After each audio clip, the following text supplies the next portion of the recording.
आम आदमी पार्टी की पॉलिटिकल अफेयर्स कमेटी की आज बैठक होने जा रही है। रात 8 बजे ये बैठक होगी। उसमें कहा यह जा रहा है कि प्रशांत भूषण, योगेंद्र यादव पर भी कोई फैसला हो सकता है। खास मेहमान हमारे साथ जुड़े हुए हैं। हम सवाल यही कर रहे हैं कि आपको किस बात का डर सता रहा है? जिस तरह के हालात पैदा हुए हैं, क्यों उन्हें शांत नहीं कर लिया जा सकता है? सुलेमान साहब, ब्रेक पे जाने से पहले आप कुछ कहना चाह रहे थे। मैं सिर्फ इतना कहना चाह रहा था कि सोमनाथ भारती जी ने कहा कि भाई सारी बातें पार्टी के अंदर करना चाहिए, घर की बात घर में रहना चाहिए। बाहर निकल के उन्होंने इंडिसिप्लिन किया, तो भाई उन्होंने बाहर निकल के बात कहने की नौबत क्यों आई? क्योंकि वो रेगुलर मिलना चाहते होंगे और अरविंद केजरीवाल जी उनकी बात को नजरअंदाज करना चाहते थे, क्योंकि वो फाइनल डिसीजन जो है वो अरविंद केजरीवाल जी का है। किसी और की बात या डिफरेंस ऑफ ओपिनियन मैटर नहीं करता है। जो कहते हैं पार्टी विद अ डिफरेंस और डेमोक्रेटिक पार्टी है, सबको अपनी राय रखने का हक है, ऐसा नहीं है।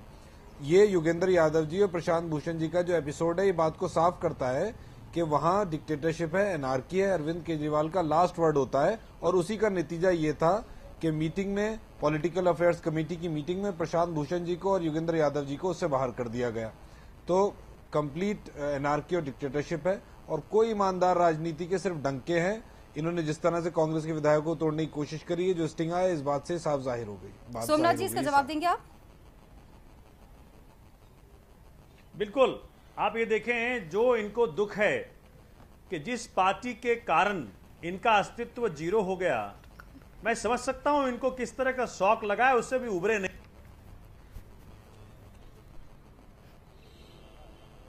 कि वो वीडियो कहां है जिसके बदौलत आप इन पे इल्जाम लगा रहे थे, जिसपे के बदौलत आपने कहा कि आपको मंत्री पद का लालच दिया?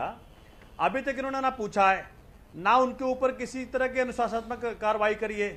कि अगर इस तरह की वीडियो आपके पास थी। नहीं सोमनाथ जी, वहां पर क्या हो रहा है वो चर्चा का अलग विषय है। आज आम आदमी पार्टी की बात कर रहे हैं सोमनाथ जी। लोकसभा चुनाव के बाद ही माकन जी ने बयान दिया अच्छा, था एक जब सवाल आपके अरविंद केजरीवाल जी ने और आम आदमी पार्टी के लोगों ने हमारे विधायक तोड़ने की कोशिश करी। केजरीवाल साहब के बीच में बातचीत। सर वीडियो की जरूरत ही नहीं, हम तो जब से कह रहे हैं हम बड़ी रिस्पॉन्सिबल पार्टी है। कोई भी स्टेटमेंट बड़ी रिस्पॉन्सिबिलिटी के साथ कहते हैं। भाई पहले बात कर लूं आप जी। सुलेमान साहब सुन लेते हैं अभी जी। चलिए सोमनाथ जी के पास आएंगे। रूबी जी, मेरा सवाल ये है, सोमनाथ जी भले ही कितनी ही सफाई दें, लेकिन सवाल ये है, पीएससी से बाहर कर दिया गया है जब दोनों को, उन्हीं के घर पे जाकर आप देर रात बैठक करते हैं और फिर आप ये कहते हैं कि सकारात्मक रही है बैठक। फिर आप आके जिस तरह से मीडिया में आके आप अपनी हर एक बात करते हैं, आप ये भी बताइए उनको लेकर क्या फैसला लिया जा रहा है। उसके लिए आप हवाला देते हैं पीएससी की बैठक होगी। शिवानी, बिल्कुल पारदर्शिता की बेहद कमी है। अरविंद केजरीवाल ने भारतीय जनता को जो सपने दिखाए, दिल्ली की जनता को जो सपने दिखाए, वो सपने थे, वो बातें थी जो हमारे स्वतंत्रता सेनानी बोला करते थे या महात्मा गांधी के जो दर्शन हुआ करते थे। और दिल्ली की जनता ने उन पर यकीन भी किया, एक बार नहीं दो बार यकीन किया। एक बार उनके शासन छोड़ करके चले जाने के बाद भी यकीन किया। तो अरविंद केजरीवाल को चाहिए कि जिस तरीके से वो दिल्ली की जनता में लोकप्रिय हुए, उन्होंने अपनी बातें कही, लोगों में भरोसा जगाया और जताया, उसी तरीके से अपने पार्टी नेताओं के बीच में भी वो अपनी छवि बनाए, वो विश्वसनीयता बनाए, ताकि पार्टी के जो दूसरे नेता हैं उन पे यकीन कर सकें, अपनी बातें खुल के रख सकें और ये वाद विवाद की नौबत ना आ सके। फिलहाल जो स्थिति है वो इसी वजह से बिल्कुल बेकाबू हो गई है, विस्फोटक हो गई है, क्योंकि अरविंद केजरीवाल ने खुल करके बात करने का मौका नहीं दिया। अरविंद केजरीवाल की बात आखिरी बात होती है, जैसा कि सुलेमान साहब ने भी अभी कहा। तो ये चीजें थोड़ी बदलनी होंगी, वरना ये दिल्ली की जनता के साथ एक तरह से विश्वासघात होगा। शिवानी जी। सोमनाथ जी, मेरा सवाल आपसे है, बात आप तक पहुंच नहीं पाई थी, आधी रात को ये बैठकें क्यों होती हैं, क्यों जाकर मनाना पड़ रहा है? और जब पार्टी में सब कुछ ठीक है तो इस बात को लाके सामने रखा जाए, पार्टी में सब ठीक है तो। भाई आप, मैं तो ये जानना चाहता हूं आपके थ्रू भाजपा और कांग्रेस के मित्रों से जी, अपनी CWC की मीटिंग या जो नेशनल एग्जीक्यूटिव की मीटिंग होती है उसकी टॉक रिकॉर्ड करके बाहर कर सकते हैं। मालूम पड़ेगा पार्टी 2 मिनट में बंद हो जाएगी। हमारी बातें तो कम से कम पब्लिक स्क्रूटनी में सफल हो गई है। अरविंद जी की बातचीत राज दी, अरविंद जी की बातचीत आपकी जो वहां बातें पे हैं, हमारी किसी भी बात के अंदर कोई भी कोई भी गैर संवैधानिक ऐसा अपनी इमेज क्रिएट करने की कोशिश करी। हमने सारी बातें खुल्ला करी हैं, हम डेमोक्रेटिक, अगर सब हल्के के सामने आ रहा है। कांग्रेस पार्टी बात कर लें, अभी आप मुझे सलीका सिखा रहे हैं जी। कांग्रेस पार्टी 100, फिर आप अपनी बात कीजिएगा जी। 125 साल पुरानी पार्टी है। आपको किसने फोन करके नहीं बताया कि कैसे करना है? डेमोक्रेटिक तरीके से काम हो रहा है। पहले मुझे बोलने दीजिए, मेरी बात रखने दीजिए। सोमनाथ जी, आप अपनी बात खत्म करें, फिर सुलेमान साहब आपके पास आऊंगी। फिर ना वो तो आपका तरीका पूरी कर दूं। सोमनाथ भारती जी, वो आम आदमी पार्टी का तरीका है, कांग्रेस पार्टी का तरीका नहीं है। वो सोमनाथ जी, वो तरीके का आप सीख लीजिए। हम आपके तरीके अभी आपने मुझे सिखाने का प्रयास किया, सीख तो लीजिए। इस तरह से चर्चा नहीं हो पाएगी अभी साहब। तो कांग्रेस के युवराज कहाँ यही पता नहीं है, अभी कांग्रेस का फ्यूचर कहाँ यही पता नहीं है, अभी कांग्रेस को आगे करना क्या है ये पता नहीं है। और भाजपा के बाकी जो डीके हाँक रहे थे देशभक्ति की, आप फिक्र मत करिए। आप ये देखिए अलगाववादियों ताकतों के साथ सरकार बना के दिखा दिया, जाने के बाद फौरन महिलाओं के प्रति अत्याचार और उनका कोई तो सारे लोग प्रोग्राम नहीं दिख रहा। मतलब आप बताइए महिलाओं के ऊपर अत्याचार दोनों पार्टियों का बेसिकली जद्दोजहद ये चल रहा है सरकार आई कि जनता कैसे भी मान ले कि ये सरकार में आम आदमी पार्टी भी इस तरह की बनती जा रही है। इनका सारा प्रयास है, इनका प्रयास अपने पाप धोने का नहीं है। सोमनाथ जी ये भी कहा जा रहा है आम आदमी पार्टी में दो तरह की विचारधारा है, लेकिन इस प्रयास में संभव नहीं हो पाएंगे। सोमनाथ जी, आप ईमानदार हैं, ना ही आपका संगठन डेमोक्रेटिक है और ना ही आप ट्रांसपेरेंट है। आम आदमी पार्टी का जो असली चेहरा है वो सामने आ चुका है। जी सोमनाथ जी, देखिए जनता का कोर्ट सबसे बड़ा कोर्ट होता है सुलेमान भाई, जनता के कोर्ट में आप औंधे मुक रहे हैं। सोमनाथ जी विश्वास जता दिया, बेहतर होगा कि आप अपने घर में झांक करके देखिए कारण क्या रहा है। चुनाव में होता है, गांधी और नेहरू की पार्टी का आपने क्या हाल किया देख लीजिए।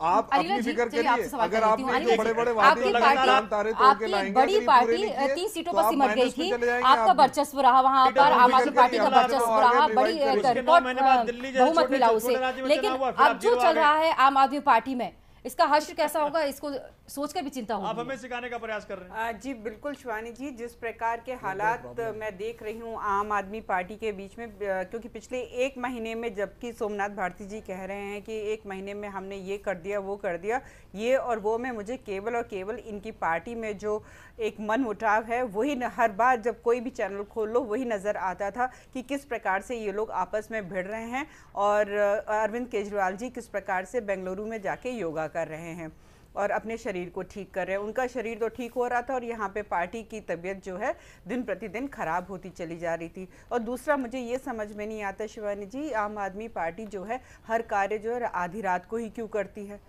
कि अगर मीटिंग करनी है तो आधी रात को, अगर कहीं से डोनेशन लेना है तो आधी रात को, सारे कार्य इनके आधी रात को ही क्यों होते हैं। मुझे समझ में नहीं आता है कि ये दिन के उजाले से डरते हैं या रात के अंधेरे में किस प्रकार की बातें ये करते हैं। ये तो सोचने वाला विषय है।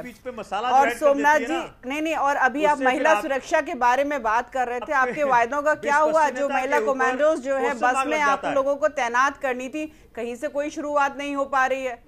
इतने वायदों की तो इतनी लंबी झड़ी आप लोगों ने लगा दी थी, पर आप लोगों के झगड़े हुए आपस में निपट नहीं रहे हैं। और जो वायदे आपने दिल्ली प्रदेश के साथ किया था वो कहीं मुझे होता हुआ नजर नहीं आ रहा है। तो दिल्ली प्रदेश की जनता तो छला हुआ महसूस कर ही रही है। और नहीं बताइए अगर मैं गलत कह रही हूँ तो कि आपकी पार्टी का कोई भी अचीवमेंट किसी चैनल पे 1 महीने में दिखाई नहीं दिया।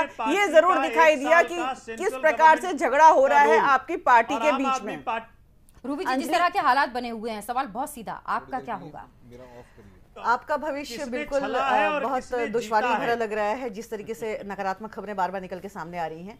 ऐसे में बस एक ही हल है आम आदमी पार्टी के सामने, अरविंद केजरीवाल के सामने, कि ऐसे माहौल को और लोगों के पार्टी से मोहभंग करने वाली जो ये सिलसिला चल रहा है, इसे उन्हें हर स्थिति में और किसी भी तरह से रोकना होगा, वरना आम आदमी पार्टी के लिए तो ये मुश्किलों भरा होगा ही उनका भविष्य। ये दिल्ली की जनता के लिए और देश के लिए भी सही नहीं होगा शिवानी, क्योंकि जिस तरह से जितना विशाल देश है, लोकतांत्रिक देश है, या राष्ट्रीय स्तर की राजनीतिक पार्टी का गठन करना बेहद मुश्किलों भरा काम है। वैसे में एक पार्टी का छड़न और उसका इस तरीके से हाशिए पे चला जाना, अगर वो दिल्ली की जनता का भरोसा खत्म हो जाता है उनके ऊपर से और आम आदमी पार्टी में लगातार सिलसिले इसी तरह से नकारात्मक तरीके से जारी रहते हैं, तो ये बहुत तकलीफदेह होगा शिवानी जी। केजरीवाल की सेहत तो दुरुस्त हो गई है, पार्टी को वो दुरुस्त कर पाते हैं या नहीं ये देखना होगा, और पीएससी की बैठक में क्या कुछ निकल कर आता है ये भी देखना होगा। सोमनाथ भारती जी आपका, सुलेमान साहब आपका, अनिला सिंह जी आपका, और रूबी जी आप सभी का बहुत बहुत शुक्रिया। और इसी के साथ हमारी इस खास पेशकश में फिलहाल इतना ही। नमस्कार।